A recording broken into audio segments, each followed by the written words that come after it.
बिस्मिल्लाहिर्रहमानिर्रहीम। अस्सलाम वालेकुम दोस्तों, आप देख रहे हैं हमारी दुनिया टीवी शहजाद अहमद के साथ। दोस्तों, अंग्रेजों ने चीन से चाय की काश्त का सदियों पुराना राज कैसे चुराया? क्या आपको मालूम है चाय असल में किस देश की काश्त है? लंबे तड़ंगे रॉबर्ट फॉर्चून ने कुली के आगे सर झुका दिया। उसने एक जंग आलूद उस्तरा निकाला और फॉर्चून के सर का इब्तदाई हिस्सा मोड़ने लगा। या तो उस्तरा इतना कुन था या फिर कुली ही ऐसा नाड़ी था कि फॉर्चून को लगा कि जैसे वो मेरा सर मोड़ नहीं रहा बल्कि खुरच रहा है। उसकी आंखों से आंसू जारी होकर गालों पर ढलकने लगे। ये सितंबर 1848 में चीनी शहर शंघाई से कुछ दूर वाक़े एक इलाके का वाकया है। फॉर्चून ईस्ट इंडिया कंपनी का जासूस है जो चीन के अंदर ममनुआ इलाके में जाकर वहां से चाय की पत्तियां चुराने की मुहिम पर आया हुआ है। लेकिन इस मकसद के लिए उसे सबसे पहले भेस बदलना है, जिसकी पहली शर्त ये है कि वो चीन के रिवाज के मुताबिक माथे के ऊपरी हिस्सा से बाल मुंडवा दे। इस कर्बनाक अमल से गुजरने के बाद फॉर्चून के मुतरजम और रहनुमा ने उसके बालों में एक लंबी मेंढी गूंथ कर चीनी लिबादा पहना दिया और उसे तनबीह की कि वो अपना मुंह बंद रखे। एक मसला अभी भी बाकी था जिसे छुपाना आसान नहीं था। फॉर्चून का कद आम चीनियों के मुकाबले में 1 फुट से भी लंबा था। उसका हल उसने कुछ यूं निकाला कि लोगों से कह दिया जाए कि वो दीवार चीन के दूसरी तरफ से आया है जहां के लोग तवील कामत होते हैं। इस मुहिम में बहुत कुछ दांव पर लगा हुआ था। अगर फॉर्चून कामयाब हो जाता तो चाय पर चीन की हजारों साला इजारादारी खत्म हो जाती और ईस्ट इंडिया कंपनी हिंदुस्तान में चाय उगाकर सारी दुनिया में फराहम करना शुरू कर देती। लेकिन दूसरी तरफ अगर वो पकड़ा जाता तो उसकी सिर्फ एक ही सजा थी, मौत। उसकी वजह यह थी कि चाय की पैदावार चीन का कौमी राज थी और उसके हुक्मरान सदियों से इस राज की हिफाजत की सरतोड़ कोशिश करते आए थे। एक तहकीक के मुताबिक पानी के बाद चाय दुनिया का मकबूल तरीन मशरूब है और दुनिया में रोजाना 2 अरब लोग अपने दिन का आगाज चाय की गर्म प्याली से करते हैं। ये अलग बात कि इस दौरान कम ही लोगों के दिमाग में ये ख्याल आता होगा कि ये मशरूब जो उनके मजाज को फरहत और दिमाग को चुस्ती बख्शता है उन तक कैसे पहुंचा। चाय की ये कहानी किसी सनसनीखेज नावल से कम नहीं। ये ऐसी कहानी है जिसमें हैरत अंगेज इत्फाकात भी हैं, पुरफरेब जासूसी मुहिम जोइयां भी हैं, साम्राज्य रेशा दवानियां भी हैं, खुशकिस्मती के लम्हात भी और बदकिस्मती के वाकयात भी। चाय का आगाज कैसे हुआ इसके बारे में कई कहानियां मशहूर हैं। एक के मुताबिक कदीम चीनी देवमलाई बादशाह शिनुनंग को सफाई का इस कदर ख्याल था कि उसने तमाम रियाया को हुक्म दिया कि वो पानी उबाल कर पिया करें। एक दिन किसी जंगल में बादशाह का पानी उबल रहा था कि चंद पत्तियां हवा से उड़कर देगची में जा गिरी। शिनुनंग ने जब ये पानी पिया तो ना सिर्फ उसे जायका पसंद आया बल्कि उसे पीने से उसके बदन में चुस्ती भी आ गई। ये चाय की पत्तियां थी और उनके फवायद के तजर्बे के बाद बादशाह ने अवाम को हुक्म दिया कि वो भी उसे आजमाएं। यूं ये मशरूब चीन के कोने कोने तक फैल गया। यूरोप सबसे पहले 16वीं सदी की इब्तिदा में चाय से आशना हुआ जब पुर्तगालियों ने उसकी पत्ती की तिजारत शुरू कर दी। एक सदी के अंदर अंदर चाय दुनिया के मुख्तलिफ इलाकों में पी जाने लगी, लेकिन खास तौर पर ये अंग्रेजों को इतनी पसंद आई कि घर घर पी जाने लगी। ईस्ट इंडिया कंपनी मशरक से हर किस्म की अजनास की तिजारत की जिम्मेदारी थी। उसे चाय की पत्ती महंगे दामों चीन से खरीदना पड़ती थी और वहां से लंबे समुद्री रास्ते से दुनिया के बाकी हिस्सों की तरसील चाय की कीमत में मजीद इजाफा कर देती थी। यही वजह थी कि अंग्रेज शिद्दत से चाहते थे कि खुद अपनी नौ आबादी हिंदुस्तान में चाय उगाना शुरू कर दें ताकि चीन का पत्ता ही कट जाए। इस मंसूबे में सबसे बड़ी रुकावट ये थी कि चाय का पौधा कैसे उगता है और इससे चाय कैसे हासिल होती है। सरतोड़ कोशिशों के बावजूद इस राज से पर्दा ना उठ सका था। यही वजह थी कि अब कंपनी ने रॉबर्ट फॉर्चून को इस पुरखतर जासूसी मुहिम पर भेजा था। इस मकसद के लिए उसे चीन के उन इलाकों तक जाना था जहां शायद मार्को पोलो के बाद किसी यूरोपी ने कदम नहीं रखा था। उसे मालूम हुआ था कि फुजियान सूबे के पहाड़ों में सबसे उम्दा काली चाय उगती है, इसलिए उसने अपने रहबर को वहीं का रुख करने का हुक्म दिया।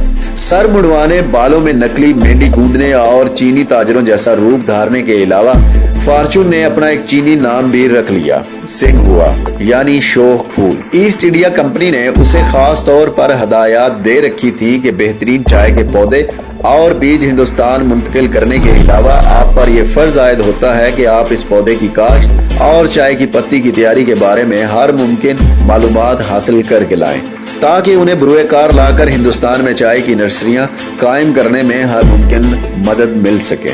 इस काम का मुआवजा उसे 500 पाउंड सालाना अदा किया जाना था। फॉर्चून का काम आसान नहीं था। उसे चीन से चाय की पैदावार के तरीके ही नहीं सीखना थे, बल्कि वहां से उस नायाब जिन्स के पौधे चोरी करके लाने थे। फॉर्चून तरबियत याफ्ता माहिर नबातियात था और उसके तजुर्बे ने उसे बता दिया था कि चंद पौधों से काम नहीं चलेगा, बल्कि पौधे और उनके बीज बड़े पैमाने पर स्मगल करके हिंदुस्तान लाना पड़ेंगे ताकि वहां चाय की पैदावार बड़े पैमाने पर शुरू हो सके। यही नहीं, उसे चीनी मजदूरों की भी जरूरत थी ताकि वो हिंदुस्तान में चाय की सनती बुनियादों पर काश्त और पैदावार में मदद दे सके। इस दौरान उसे खुद चाय के पौधों की तमाम इकसाम, उगने के मौसम, काश्त, पत्ती की पैदावार, सुखाने के तरीकों वगैरह के बारे में तमाम इल्म हासिल करना था, चाहे वो सब्ज चाय हो या काली, सफेद हो या सुर्ख चाय। फॉर्चून का मकसद आम चाय के पौधे हासिल करना नहीं था, बल्कि वो उम्दा तरीन चाय हासिल करना चाहता था ताकि हिंदुस्तान में बड़े पैमाने पर चाय का बैनुल अक़वामी कारोबार उम्दा तरीन चाय से किया जाए। आखिर कश्तियों, पालकियों, घोड़ों और दुश्वार गुजार रास्तों पर पैदल चलकर 3 माह के दुश्वार गुजार सफर के बाद फॉर्चून कोहे वुई की एक वादी में कायम चाय के एक बड़े कारखाने तक पहुंचने में कामयाब हो गया। यहाँ चाय की तेज महक के अलावा दरवाजे पर लगे लकड़ी के एक तख्ते ने फॉर्चून का इस्तकबाल किया। उस पर चाय की तारीफ में एक कदीम नज्म कुंदा थी। इससे कबल यूरोप में समझा जाता था कि सब चाय और काली चाय के पौधे अलग अलग होते हैं, लेकिन ये देखकर फॉर्चून की हैरत की इंतहा न रही कि दोनों इकसाम की चाय एक ही पौधे से हासिल की जाती है। असल फर्क दोनों के सुखाने और पकाने के तरीकों में है। फॉर्चून यहाँ चाय बनने के हर मरहले का गहरा मगर खामोश मुशाहिदा करता रहा और नोटिस लेता रहा। अगर उसे किसी बात की समझ नहीं आती थी तो वो अपने रहबर की वसातत से पूछ लेता था। फॉर्चून की मेहनत रंग लाई और बिलाखिर वो हुकाम की आंख बचाकर चाय के पौधे, बीज और चंद मजदूर भी हिंदुस्तान स्मगल करने में कामयाब हो गया। ईस्ट इंडिया कंपनी ने उसकी निगरानी में आसाम के इलाके में ये पौधे उगाना शुरू कर दिए, लेकिन उन्होंने इस मामले में एक संगीन गलती कर दी थी। फॉर्चून जो पौधे लेकर आया था वो चीन के बुलंदो बाला पहाड़ी सिलसिलों के ठंडे मौसमों के आदी थे। आसाम की गर्म मौतूब हवा उन्हें रास नहीं आई और वो एक के बाद एक करके सूखते चले गए। इससे कबल के ये तमाम मुशक्कत बेसूद चली जाती, इसी दौरान एक अजीबो गरीब इत्तेफाक हुआ। उसे ईस्ट इंडिया कंपनी की खुशकिस्मती कहिए या चीन की बदकिस्मती के उसी दौरान उसके सामने आसाम में उगने वाले एक पौधे का मामला सामने आया।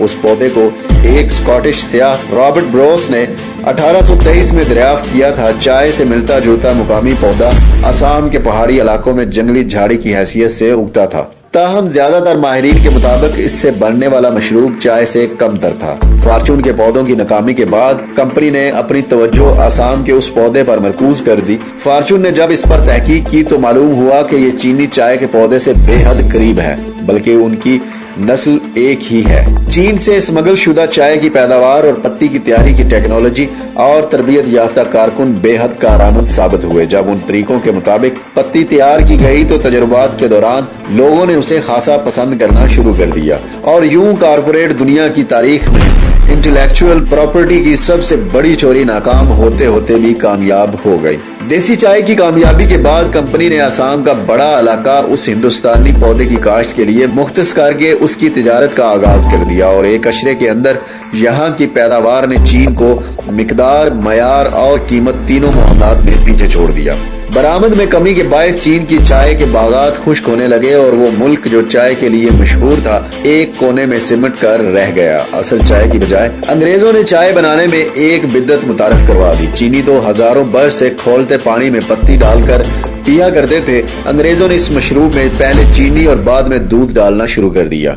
सच तो ये है कि आज भी चीनियों को ये बात अजीब लगती है कि चाय में किसी और चीज की आमेज़श की जाए। जहां हिंदुस्तानियों ने अंग्रेजों की दूसरी बहुत सी आदत अपना ली, वहीं वो अपने हुक्मरानों की देखा देखी चाय में भी ये मिलावटें करने लगे। उर्दू के साहिब तर्ज अदीबो दानश्वर मौलाना अबुल कलाम आजाद अपनी किताब गुबारे खातर में इस बारे में लिखते हैं, चाय चीनियों की पैदावार है और चीनियों की तस्रीह के मुताबिक 1500 बरस से इस्तेमाल की जा रही है, लेकिन वहाँ किसी के ख्वाबो ख्याल में भी ये बात नहीं गुजरी कि इस जोहरे लतीफ को दूध की कसाफत से आलूदा किया जा सकता है। मगर 17वीं सदी में जब अंग्रेज इससे आशना हुए तो नहीं मालूम उन लोगों को क्या सूझी कि उन्होंने दूध मिलाने की बिद्दत इजाद की। और चूंकि हिंदुस्तान में चाय का रवाज उन्हीं के जरिए हुआ, इसलिए ये बिद्दत यहाँ भी फैल गई। रफ्ता रफ्ता मामला यहाँ तक पहुँचा कि लोग चाय में दूध डालने की बजाय दूध में चाय डालकर पीने लगे।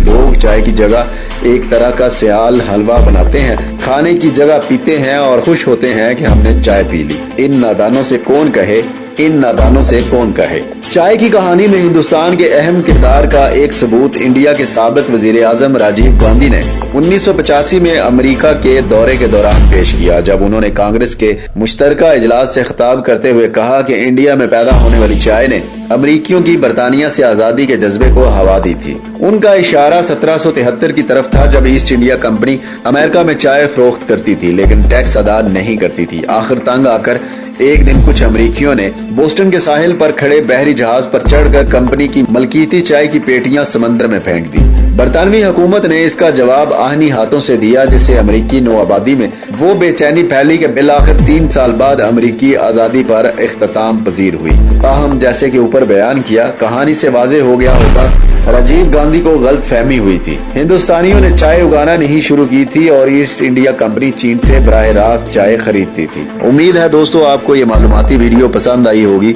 नई वीडियो तक के लिए इजाजत दीजिए। अल्लाह हाफिज।